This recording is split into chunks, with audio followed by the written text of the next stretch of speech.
బాబాయ్ దా సిట్టింగ్ వేద్దాం.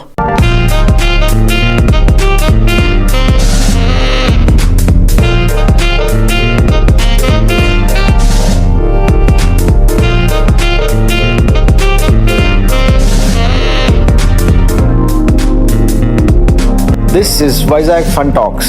It's not a podcast, it's a fun cast.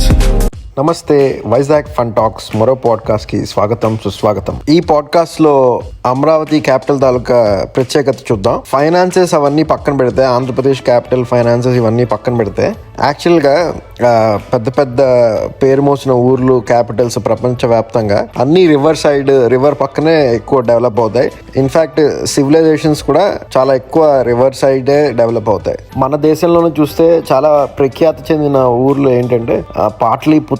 అది చాలా పెద్ద పెద్ద రాజ్యాలకి, సామ్రాజ్యాలకి రాజధానిగా ఉంది. ఇంకా వారణాసి అనేది ఒక సివిలైజేషనల్ సిటీగా ప్రపంచవ్యాప్తంగా ప్రఖ్యాతిగాంచింది. అలాగే కొంచెం వెస్ట్ వైపు అలా వెళ్తే మనకి బాబిలోన్ అని, బాగ్దాద్ అని, ఈజిప్ట్ లో కేరో అని, మన యూరోప్ లో అయితే ప్యారిస్, ఇంకా ఇంగ్లాండ్ లో లండన్ కూడా థేమ్స్ పక్కనే ఉంటుంది. అలాగే ప్రపంచవ్యాప్తంగా పెద్ద పెద్ద ప్రాచీన ఊర్లు ఏవైనా ఉన్నాయంటే అవన్నీ రివర్స్ పక్కనే ఉంటాయి.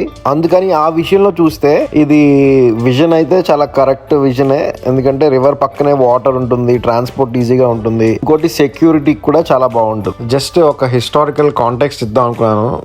అందరూ జస్ట్ ఇప్పుడు కొత్త క్యాపిటల్ ఏమవుతుంది అని అంటున్నారు కాబట్టి హిస్టారికల్ గా అయితే, జోగ్రఫికల్ గా ఇది చాలా మంచి లొకేషన్. చాలా ప్రెసిడెంట్ ఉంది ప్రపంచవ్యాప్తంగా. అన్ని పెద్ద పెద్ద ఊర్లు రివర్స్ పక్కనే.